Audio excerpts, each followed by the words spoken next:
পাশাপাশি থাকা মৌজা ম্যাপগুলিকে আমরা ওয়ান ক্লিকের মাধ্যমে কিভাবে দেখুন একের পর এক জয়েন করে নিচ্ছি এবং সেই জয়েন করা শিটগুলিকে প্রয়োজন মতো আমাদের যেমন দরকার সেই অনুযায়ী আমরা জয়েন করে শিটগুলিকে আলাদাও করে নিতে পারছি। তো এই যে ওয়ান ক্লিকের মাধ্যমে আমরা জয়েন করছি, এই জয়েনটা করছি কিসের উপরে না গুগল আর্থ প্রোয়ের উপরে।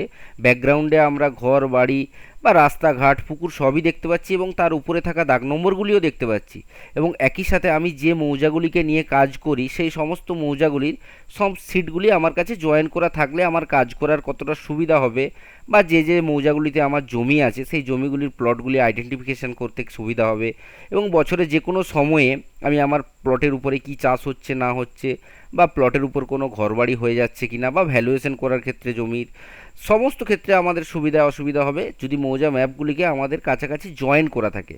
এটা সবথেকে বেশি কার্যকরী হবে যারা আমিন সাহেবের কাজ করেন, তারা যে যে মৌজাগুলিতে কাজ করেন সেই মৌজাগুলি যদি জয়েন্ট করা থাকে তাহলে তাদের কাজ করার অনেকটাই সুবিধা হবে। আরেকটা জিনিস বলে নিই, এইভাবে যদি জয়েন্ট করা থাকে তাহলে আপনি কি কি বেনিফিট পাবেন সেগুলো এক ঝলক দেখিয়ে নিচ্ছি। দেখুন যে যে প্লটগুলি আমার ব্যাকগ্রাউন্ডে দেখতে পাচ্ছি, দেখুন এই প্লটগুলিও দেখতে পাচ্ছি এবং এই প্লটের উপরে সেই প্লটটির কত দাগ নম্বর সেটি আমরা দেখতে পাচ্ছি। তো কিভাবে আমরা মোবাইলের সাহায্যে যে কোনো প্লটের মাথায় দাঁড়িয়ে যে কোনো প্লটের দাগ নম্বর খুঁজে পাবো সেটি আমরা এখান থেকে দেখে নিতে পারবো। তাছাড়া দুটি মৌজার যে জয়েনিং পয়েন্ট আছে, দেখুন এই যে অংশটি আমি দেখাচ্ছি এই অংশটি দুটি মৌজার জয়েনিং পয়েন্ট। তো এই যে জয়েনিং পয়েন্টটি আপনারা দেখতে পাচ্ছেন, এই জয়েনিং পয়েন্টে কী আছে দেখুন একটা খাল টাইপের বা ক্যানেল টাইপের কিছু একটা আছে। তো আপনারা দেখতে পাবেন ম্যাক্সিমাম যে মৌজাগুলির জয়েনিং পয়েন্ট আছে, দেখুন আমি সরিয়ে নিয়ে যাচ্ছি এবং আরেকটি জয়েনিং পয়েন্ট আপনাদেরকে বের করে দেখাচ্ছি। সেই জয়েনিং পয়েন্টে সবসময় দেখতে পাবেন বেশিরভাগ ক্ষেত্রেই 80% ক্ষেত্রে জয়েনিং পয়েন্টে খাল বা কোনো নালা বা ক্যানেল এরকম টাইপের জিনিস দেখতে পাবেন। দেখুন এটি হচ্ছে একটি মৌজার জয়েনিং পয়েন্ট। তো আপনারা যদি ছবিটি একটু জুম করে আপনাদেরকে দেখায় তাহলে পরিষ্কার বুঝতে পারবেন। এই যে জয়েনিং পয়েন্টটি দেখতে পাচ্ছেন, এই জয়েনিং পয়েন্ট দিয়ে দেখুন একটি রাস্তা গিয়েছে। তো যে যে মৌজা ম্যাপের জয়েনিং পয়েন্ট আছে সেই জয়েনিং পয়েন্টগুলিতে কিছুটা গ্যাপ থাকে, মানে নকশার মধ্যে সেই গ্যাপটা ধরা পড়ে না, সেই জন্য সেই অংশের মধ্যে দিয়ে রাস্তা গিয়ে থাকে। তো সরকারের গভর্নমেন্টের রাস্তা, এই জায়গাটার কেউ মালিক থাকে না। দেখুন এই অংশটিও আপনারা দেখতে পাচ্ছেন একটি জয়েনিং পয়েন্ট এবং এই অংশের মধ্যে দিয়েও দেখুন রাস্তা গিয়েছে। আপনি স্যাটেলাইট ইমেজের মাধ্যমে যদি একটু পরিষ্কার করে বোঝার চেষ্টা করেন তাহলে দেখতে পাবেন এই অংশের মধ্যে দিয়ে রাস্তার একটি ইমেজ আপনারা দেখতে পাচ্ছেন। ঠিক একইভাবে আরেকটি জয়েনিং পয়েন্ট, দেখুন জয়েনিং পয়েন্টের সাথে সাথে আপনি ব্যাকগ্রাউন্ডে ছবি দেখতে পাচ্ছেন, ঘর পুকুর বাড়ি সব কিছুরই ছবি দেখতে পাচ্ছেন, শুধু ঘর জমি নয়। এবং এটাও দেখতে পাচ্ছেন কিছু কিছু জমি দেখুন সবুজ কালারের আছে, মানে এই জমিগুলি রিসেন্ট কিছু না কিছু ফসল চাষ হয়েছিল, যতদূর সম্ভব আলু চাষ হয়েছে। তো সেই কারণে সবুজ আছে এবং এই পুকুরটির চারধারে দেখুন গাছ আছে এবং পুকুরটির দাগ নম্বর 521, সেটিও আমরা এখান থেকে বুঝতে পারছি এটি একটি ক্যানেল গিয়েছে। এবং ঠিক এটিও দেখুন এই অংশটি একটি জয়েনিং পয়েন্ট, ঠিক আছে, কিন্তু এই অংশে কোনো রাস্তা নেই। তো এইরকম অনেক ক্ষেত্রে এরকমও পাবেন, কিন্তু 90% ক্ষেত্রে আপনার জয়েনিং পয়েন্টে রাস্তাই দেখতে পাই, রাস্তা বা ক্যানেল। দেখুন এই অংশটি একটি জয়েনিং পয়েন্ট, দুটি মৌজার জয়েনিং পয়েন্ট, এটি একটি সম্পূর্ণ আলাদা অংশ। তো এই অংশটি দেখুন একটি জয়েনিং পয়েন্ট, এই অংশে দুটি জয়েনিং পয়েন্ট আপনাদেরকে দেখাচ্ছি। দেখুন এই অংশটি দেখুন একটি জয়েনিং পয়েন্ট, এই জয়েনিং পয়েন্টের মধ্যে দিয়েও দেখুন রাস্তা গিয়েছে। আবার নিচের দিকে দেখুন এই অংশের মধ্যে এটিও একটি জয়েনিং পয়েন্ট, তো এই জয়েনিং পয়েন্টের মধ্যে দিয়েও রাস্তা গিয়েছে। তো এই যে দুটি জয়েনিং পয়েন্ট আপনাদেরকে দেখাচ্ছি, এই দুটি কোন মৌজার জয়েনিং পয়েন্ট সেটি আপনাদেরকে দেখুন একবার দেখে নিচ্ছি। দেখুন আমি লোকপুর বলে যে মৌজাটি আছে সেই লোকপুর মৌজাটি একবার আনটিক করে নিলাম, আবার টিক করে নিলাম, তাহলে আপনারা এখন বুঝতে পারছেন এটি একটি জয়েনিং পয়েন্ট। আবার দেখুন পুরুষোত্তমপুর বলে যে মৌজাটি আছে সেই মৌজাটিকে আমি একবার টিক করলাম এবং আনটিক করে নিচ্ছি, তাহলে বুঝতে পারছেন এটি একটি সম্পূর্ণ অন্য একটি মৌজা। তো আবার আমি যদি সাধুয়াডাল মৌজাটিকে টিক এবং আনটিক করে নিই তাহলে এই অংশটি সাধুয়াডাল মৌজা, সেটিও আপনারা বুঝতে পারছেন। তো এইভাবে দুটি মৌজার জয়েনিং পয়েন্টগুলি আপনারা খুব সহজেই বুঝতে পারবেন এবং জয়েনিং পয়েন্টের যে অংশটা ম্যাপের মধ্যে উল্লেখ নেই সেই অংশতে যে সরকারি রাস্তা গিয়েছে সেই অংশটাও আপনারা পরিষ্কার বুঝতে পারবেন। তো কিভাবে এই মৌজা ম্যাপগুলি জয়েন করেছি এবং আমি দেখালাম, একবার ক্লিক করে করে যাচ্ছি তাহলেই মৌজা ম্যাপগুলি জয়েন্ট হচ্ছে এবং আবার আনটিক করে করে গেলে এগুলি গায়েব হয়ে যাচ্ছে। তো সেই যে প্রসেসটি, বা তাছাড়া আপনি যে কোনো অংশ দেখুন, আমি যে কোনো অংশ জুম করে দেখে নিচ্ছি সেই অংশের প্লট নাম্বার এবং তার যে ব্যাকগ্রাউন্ডে যে জমি আছে সেই জমিটা ফাঁকা আছে না ঘর হয়ে গেছে সেটাও আমরা বুঝতে পারছি। তো দেখুন এখানে আমি একটি প্লট দেখতে পাচ্ছি, এই জমিটির উপর কোনো না কোনো প্রজেক্ট হয়েছে, একটা লম্বা আকারের টিনের বা অ্যাডভাস্টারের ঘর দেখতে পাচ্ছি। তো এটা কোনো ফার্ম টাইপের কিছু একটা হবে, সেটা আমরা এখান থেকে বুঝতে পারছি। এটার প্লট নাম্বার কত না 1307 প্লট নাম্বার। ঠিক একইভাবে দেখুন এই অংশে আমরা আরেকটা জিনিস কি বুঝতে পারছি, এটা একটা নদী গিয়েছে। এই যে দেখুন এটা গুগল ম্যাপে আমি আপনাদেরকে দেখাচ্ছি, আপনারা পরিষ্কার বুঝতে পারছেন এটা একটা নদী। তো এই যে নদীর মধ্যে কোন কোন দাগগুলো চলে গেছে, মানে এই জমিগুলির বর্তমান যারা মালিক আছেন তারা তাদের খতিয়ান বা তাদের যে খাতা নম্বর আছে সেখানে দাগ নম্বরগুলি দেখতে পাচ্ছেন, কিন্তু জমিগুলি খুঁজে পাচ্ছে না। তার কারণ এই জমিগুলি নদীতে খেয়ে গিয়েছে। তো দেখুন 1114 যে দাগ নম্বরের যে জমিটা আমি আপনাদেরকে মার্ক করে দেখাচ্ছি, এই জমিটির কিছুটা অংশ এই ব্যক্তির আছে এবং কিছুটা অংশ নদীর মধ্যে চলে গিয়েছে। তো এইভাবে যদি স্যাটেলাইট ইমেজের সাথে মৌজা ম্যাপ ওভারল্যাপ করা থাকে, তো এই সংক্রান্ত বিস্তারিত বিষয়গুলি আপনি খুব সহজে বুঝে নিতে পারবেন। তো বিস্তারিত ভিডিওর মধ্যে বোঝাই থাকুন, স্টেপ বাই স্টেপ কীভাবে করতে হয় দেখাচ্ছি। দেখুন, এই যা কিছু দেখালাম এই সমস্ত কিছু কেটে নিলাম। সব থেকে প্রথমে আপনাকে বলে নিই, আপনি যদি মোবাইলই বলুন বা কম্পিউটারই বলুন, যেটাই যার মাধ্যমেই এই কেএমজেড ফাইলগুলি ওপেন করতে হবে বা এই কাজটি যদি আপনি করতে চান বা দেখতে চান, তাহলে আপনার মোবাইলে গুগল আর্থ বলে একটি অ্যাপ্লিকেশন থাকতে হবে এবং কম্পিউটার বা ডেস্কটপ হলে তাতে গুগল আর্থ প্রো অ্যাপ্লিকেশনটি আপনার থাকতে হবে। না থাকলে এটিকে আপনাদের প্রথমে ইনস্টল করে নিতে হবে, কারণ এই ফাইলটি গুগল আর্থ প্রো অ্যাপ্লিকেশনের মাধ্যমেই ওপেন হবে। তো মোবাইলে হলে প্লে স্টোর থেকে পেয়ে যাবেন, কম্পিউটারে হলে গুগল থেকে সার্চ করে পেয়ে যাবেন। এই অ্যাপ্লিকেশনটি থাকলে ডাউনলোড করে নেওয়ার পর আপনার কাছে আপনার মৌজার যে মৌজাগুলিকে আমি এতক্ষণ জয়েন্ট করে দেখাচ্ছিলাম, সেই মৌজার কেএমজেড ফাইলগুলি থাকতে হবে। দেখুন এখানে আমার যতগুলি ফাইল আপনারা দেখতে পাচ্ছেন, প্রত্যেকটি ফাইলেরই ফাইল টাইপ দেখুন কেএমজেড ফাইল টাইপ দেওয়া আছে। তো এই কেএমজেড ফাইলগুলি আপনার কাছে থাকতে হবে। তো দেখুন এখানে 15 জেএল নম্বর, 30, 30, 91, 95, 96, 97, 98, 99, 100, 101, 2, 3, 4, 5, 6, 10। তো এই যে মৌজাগুলি নিয়ে আমি কাজ করি, সেই মৌজাগুলির আমি কেএমজেড ফাইল অলরেডি বানিয়ে রেখেছি। তো আপনার যদি এরকম কেএমজেড ফাইল থাকে তো আপনি অবশ্যই জয়েন্ট করে নিতে পারবেন। আর আপনার যদি এই কেএমজেড ফাইলগুলি না থাকে, তাহলে প্রথমে আপনাকে কেএমজেড ফাইলগুলি বানিয়ে নিতে হবে। তো এই কেএমজেড ফাইল আপনি কিভাবে বানাবেন সেই সংক্রান্ত ভিডিও আমার ইউটিউব চ্যানেল পল ডিজিটাল সার্ভিসে দেওয়া আছে। আপনি ইউটিউবে যেয়ে পল ডিজিটাল সার্ভিস লিখে সার্চ করবেন। পল ডিজিটাল সার্ভিস সার্চ করার সাথে সাথে এরকম একটি লোগো বা ইন্টারফেস দেখতে পেয়ে যাবেন। এই ইন্টারফেসের নিচের দিকে এখানে দেখতে পাবেন ভিডিও বলে একটি সেকশন আছে।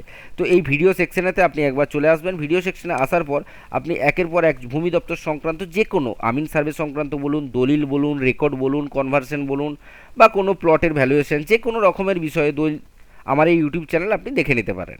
তো দেখুন যে বিষয়টা আপনাদেরকে দেখাচ্ছিলাম সেই বিষয়টা দেখাতে চলেছি। তাহলে এখন এই কেএমজেড ফাইলগুলি আমার কাছে বর্তমানে প্রেজেন্ট আছে। এই কেএমজেড ফাইল যদি আপনাদের দরকার হয়, আপনার নিজের মৌজার যে মৌজাগুলি নিয়ে আপনি কাজ করেন, সেই মৌজাগুলি যদি আপনার প্রয়োজন হয়, ডেসক্রিপশন বা অ্যাবাউট সেকশনে আমার কন্ট্যাক্ট নাম্বার দেওয়া আছে, আমার সাথে কন্ট্যাক্ট করে নিতে পারেন। আমি আপনার মৌজার কেএমজেড ফাইল বানিয়ে আপনাকে হোয়াটসঅ্যাপে সেন্ড করে দেবো। আপনি হোয়াটসঅ্যাপের মাধ্যমেও এই সমস্ত কাজগুলি করতেও পারেন বা আপনার ডেস্কটপ বা মোবাইলে সেভও করে নিতে পারেন। তো দেখুন এখানে আমি একের পর এক যে মৌজাগুলি আমার কেএমজেড ফাইল বানানো আছে আমি আপনাদেরকে জয়েন্ট করে দেখাতে চলেছি। সেই মৌজার প্রথমে আপনাকে কেএমজেড ফাইলগুলি থাকতে হবে, প্রথম স্টেপ। সেকেন্ড স্টেপ কি করতে হবে, একের পর এক মৌজার কেএমজেড ফাইলগুলি আপনাকে ডবল ক্লিক করে ওপেন করে নিতে হবে। তার আগে এটা মাথায় রাখতে হবে আপনার মোবাইলই হোক বা কম্পিউটারই হোক, যেন গুগল আর্থ প্রো অ্যাপ্লিকেশনটি অলরেডি ইনস্টল করা থাকে। তো চলুন প্রথমে আমি 91 জেএল ছাতিনা, বাঁকুড়া ডিস্ট্রিক্টের জয়পুর ব্লকের 91 জেএল নম্বর 91 ছাতিনা মৌজাটি ডবল ক্লিক করে ওপেন করে নিচ্ছি। দেখুন এটি গুগল আর্থ প্রো যে অ্যাপ্লিকেশনটি আছে আমার কম্পিউটারে ইনস্টল করা, সেই অ্যাপ্লিকেশনের মাধ্যমে এটি দেখুন ওপেন হয়ে যাচ্ছে। গুগল আর্থ প্রো অ্যাপ্লিকেশনটি ওপেন হয়ে যাওয়ার পর স্ক্রিনটিকে একটু হালকা করে ছোট করে নেবেন।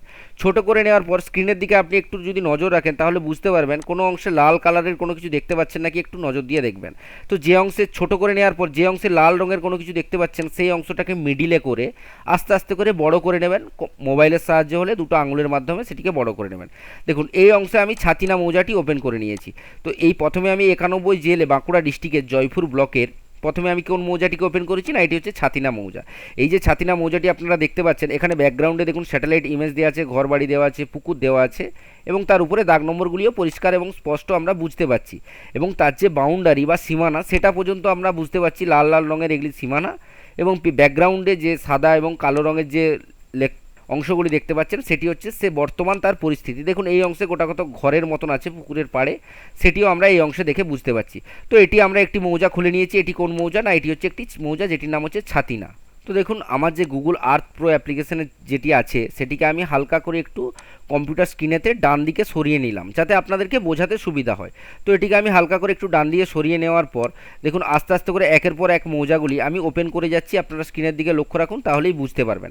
তো 91 জেল ওপেন করার পর আমি এই অংশতে আরেকটি মৌজা জয়েন্ট করতে চলেছি। দেখুন সেই মৌজাটির জেল নম্বর কত না, 95 জেল নম্বর। তাহলে আমি এই যে 95 জেল নম্বরটি আমার বাঁদিকে কেএমজেড ফাইল করা আছে, এই 95 জেএলটি আমি ডবল ক্লিক করে ওপেন করছি। আপনি স্ক্রিনের দিকে লক্ষ্য রাখুন, লাল অংশটা চারিপাশে লক্ষ্য রাখুন।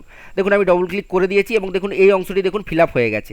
তো এই অংশটি আগে ছিল না, এই অংশটি 95 জেএলটি ফিল আপ হয়ে গেছে এবং এই দুটি মৌজা কোন অংশেতে জয়েন্ট করেছে সেই অংশটা আপনারা যদি একটু ভালো করে লক্ষ্য রাখেন তাহলে এই মৌজা দুটির জয়েনিং পয়েন্টও আপনারা বুঝতে পারবেন। তো জয়েনিং পয়েন্ট কিভাবে আলাদা করে সমস্ত মৌজাগুলি ওপেন করে নেওয়ার পর বোঝা যায় সেটাও দেখাবো।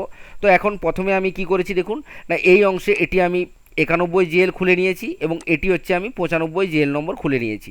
এরপরে আমি 104 যে জেএল নম্বরটি আছে সেটি ওপেন করে নিতে যাচ্ছি। আপনারা স্ক্রিনের দিকের এই অংশের দিকে নজর রাখুন, দেখবেন 104 জেএলটি ফিল আপ হয়ে যাবে। তো দেখুন 104 জেএলটিতে আমি এখন ডবল ক্লিক করে দিয়েছি, স্ক্রিনের দিকে নজর রাখুন। দেখুন এই অংশটি আমার 104 জেএল ফিল আপ হয়ে গেছে। ঠিক আছে, 104 জয়েন হয়ে গেল এবং জয়েনিং পয়েন্ট কোন অংশটা, এই অংশটা ভিডিওর প্রথমের দিকে দেখিয়েছিলাম। এই যে জয়েনিং পয়েন্টটা আছে এই অংশটার মধ্যে দিয়ে একটা খাল টাইপের বা ক্যানেল টাইপের গিয়েছে। তো এটি 104 জেএলটি আমি জয়েন করে নিলাম। ঠিক আছে, এরপরে আমি কোনটি ওপেন করব না, 103 জেএল নম্বরটি ওপেন করে নেব। তো আপনি স্ক্রিনের দিকের এই অংশের দিকে নজর রাখুন যে 103 জেএল নম্বরটি ফিল আপ হচ্ছে কিনা। আমি ডবল ক্লিক করছি 103-এর উপরে, দেখুন আমি ডবল ক্লিক করে দিয়েছি। দেখুন এই অংশটিতে 103 ফিল আপ হয়ে গেছে। তো এটিকে আমি আবার পুনরায় জুম করে নিলাম। তো এই অংশটি দেখুন 103 জেএল। আপনি যদি মনে করেন যে এটাকে জুম করে আরও যতটা সম্ভব জুম করে ব্যাকগ্রাউন্ডে প্লটগুলো দেখে নেবেন এবং তাদের বাউন্ডারিগুলিও দেখে নেবেন এবং দাগ নম্বরও দেখে নেবেন, তো এটা আপনারা দেখে নিতে পারেন। ঠিক আছে, এটিকে আমি ছোট করে নিলাম। আমি এখন জয়েন্ট করে আপনাদেরকে দেখাচ্ছি। বিস্তারিত সব কিছু জানতে গেলে আমার চ্যানেলে অলরেডি প্রচুর ভিডিও দেওয়া আছে, আপনারা দেখে নিতে পারেন।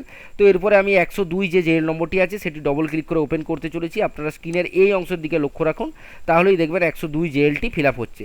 এই 102 জেএলের যে মৌজা ম্যাপটি আছে সেই মৌজা ম্যাপটি ওই অংশে ফিল আপ হতে চলেছে। তো 102-এর উপরে আমি ডবল ক্লিক করে দিয়েছি। আপনি স্ক্রিনের দিকে লক্ষ্য রাখুন, দেখুন এই অংশটি ফিল আপ হয়ে গেছে। ঠিক একইভাবে 102 ফিল আপ হয়ে যাওয়ার পর আমি 100 জেএল নম্বর, 100 জেএল নম্বরটা কোথায় বসবে না, দেখুন স্ক্রিনের এই অংশতে 100 জেএল নম্বরটা আমি বসাতে চলেছি। তাহলে 100 যে জেএল নম্বরটা আছে তার উপরে আমি ডবল ক্লিক করছি। এখন আমি ডবল ক্লিক করে দিয়েছি, স্ক্রিনের দিকে লক্ষ্য রাখুন, দেখুন এই অংশটি দেখুন ফিল আপ হয়ে গেছে। ঠিক একইভাবে এরপরে আমি কোন জেএলটি ওপেন করব না, এরপরে আমি 99 যে জেএল নম্বরটি আছে সেটি ডবল ক্লিক করে ওপেন করতে চলেছি। আপনারা স্ক্রিনের দিকে নজর রাখুন, 99 জেএলটি কোন অংশে বসবে না, 99 জেএলটি এই অংশতে বসে যাবে। তো দেখুন আমি 99 যে জেএল নম্বরটি আছে তার উপরে ডবল ক্লিক করে দিয়েছি। না দেখুন এই অংশতে 99 জেএলটি বসে গেছে, একটু নিচের দিকে বসেছে। এই অংশতে 99 জেএল নম্বরটি জয়েন্ট হয়ে গেছে এবং বসে গেছে। ঠিক একইভাবে এরপরে আমি কোন জেএল নম্বরটি ওপেন করতে চলেছি না, এরপরে আমি 98 যে জেএল নম্বরটি আছে সেটি ওপেন করতে চলেছি। তাহলে এই 98 জেএলে ডবল ক্লিক করে ওপেন করলাম, তাহলেই দেখুন এই অংশে আমার 98 জেএলটি বসে গেছে। দেখুন আপনি স্ক্রিনের দিকে লক্ষ্য রাখুন, আমি একটু বড় করে নিচ্ছি, এই অংশে 98 জেএল নম্বরটি বসে গেছে। এখন আমার তাহলে ফাঁকা কোন অংশটি ফাঁকা আছে, এখন আমি দেখতে পাচ্ছি আমার যে এই অংশটি আছে স্ক্রিনের মধ্যে এই অংশটি ফাঁকা আছে। এই অংশটিতে আমাকে একটি জেএল নম্বর বসাতে হবে। তাহলে এই অংশতে আমাকে 97 জেএল নম্বরটি বসিয়ে নেব। 97 জেএলটি ডবল ক্লিক করছি, আপনি এই ফাঁকা অংশের দিকে লক্ষ্য রাখুন। 97 জেএলে আমি ডবল ক্লিক করে দিয়েছি, দেখুন ওই অংশটিও ফিল আপ হয়ে গেছে। তো এটি হচ্ছে 97 জেএল নম্বর। এটিকে যদি আমি জুম করে দেখে নিই বড় করে, দেখুন এটিকে আমি বড় করে নিচ্ছি, এই অংশটি হচ্ছে আমার 97 জেএল নম্বর। তাহলে মাঝের কিছুটা অংশ এখনও ফাঁকা রয়ে গেছে। দেখুন মাঝের কোন কোন অংশটা দেখতে পাচ্ছেন, এই অংশটাতে দেখুন একটা নকশা বসবে, এই অংশটাতে একটা নকশা বসবে এবং এই অংশটাতে একটা নকশা বসবে। এখনও তিনখানা নকশা এর মধ্যে বসবে। আমি জাস্ট প্রথমে আপনাদেরকে গোল করে দেখিয়ে নিলাম যে কোন কোন নকশাগুলো এই অংশে বসতে চলেছে। তো দেখুন আমি এই অংশের নকশাটাকে ফিল আপ করার জন্য আমি জানি এটা আমার পরিচিত জায়গা, এই জায়গাগুলিতে আমি অলরেডি কাজ করে থাকি। এবং আপনার যদি নিজের মৌজার আপনি পরিচিত জায়গাগুলি যদি জেনে নাও থাকেন, আপনি যদি চান যে আমি এই কাজটা আপনার করে দিই, আপনি যে মৌজাগুলি নিয়ে কাজ করেন পাশাপাশি সেই মৌজাগুলির কেএমজেড ফাইল বানিয়ে দিতে হয়, তো ডেসক্রিপশন বা অ্যাবাউট সেকশনে কন্ট্যাক্ট নাম্বার দেওয়া আছে, আপনি যোগাযোগ করে নিতে পারেন। তো দেখুন এই অংশটি ফিল আপ করার জন্য আমি 96 জেএল ভবানীপুর, বাঁকুড়া ডিস্ট্রিক্টের জয়পুর ব্লকের ভবানীপুর মৌজাটিতে আমি ডবল ক্লিক করছি। আপনি এই অংশটির দিকে নজর রাখুন, দেখুন এই অংশটি এখন ফিল আপ হয়ে গেছে। আস্তে আস্তে করে দেখুন মৌজা ম্যাপের যে যতগুলি সিট আমি ওপেন করেছিলাম বা মৌজাগুলি আমি ওপেন করেছিলাম, আস্তে আস্তে করে গুগল আর্থ প্রো এর মাধ্যমে একের পর এক অংশ আমার ফিল আপ হতে শুরু করেছে। তো এরপরে এই অংশটিতে আমি একটি মৌজাকে বসিয়ে নেব। কোন মৌজাটিকে বসাবো না, 101 জেএলের যে মৌজাটি আছে বান্না বলে একটি মৌজা, আমি ডবল ক্লিক করে নিচ্ছি এবং দেখুন এই অংশটির দিকে নজর রাখুন, দেখুন ফিল আপ হয়ে যাবে। দেখুন সমগ্র অংশটি মোটামুটি ফিল আপ হয়ে গেছে, শুধু মাঝখানের একটি অংশ ত্রিভুজ আকৃতির একটি অংশ এই অংশে বাদ রয়ে গেছে। তো এই 2 নম্বর পার্টে ত্রিভুজ আকৃতির এই অংশটি ফিল আপ করা দেখাবো এবং দুটি মৌজার জয়েনিং পয়েন্টে কি কি সমস্যা সুবিধা অসুবিধা আরও বিস্তারিত বলতে থাকবো। আপনি নম্বর ভিডিওর দিকে নজর রাখুন, তাহলেই বুঝতে পারবেন। আরেকটা বিষয় বলে দিই, আমার ইউটিউব চ্যানেলের সমস্ত ভিডিও একে অপরের সাথে লিঙ্কড। আপনি যদি একের পর এক ভিডিও না দেখেন তাহলে আপনি ভিডিওগুলি বুঝতে পারবেন না। তো আমি আপনাকে বলবো, আপনি যদি সমস্ত বিষয়টা বুঝতে চান তাহলে একের পর এক ভিডিও কন্টিনিউ দেখুন, তাহলে এক ভিডিও বিষয়গুলি বুঝতে পারবেন। কারণ একটা ভিডিওর সঙ্গে আরেকটা ভিডিও লিঙ্ক আপ করা থাকে। ধন্যবাদ। পার্ট 2 এর দিকে নজর রাখুন।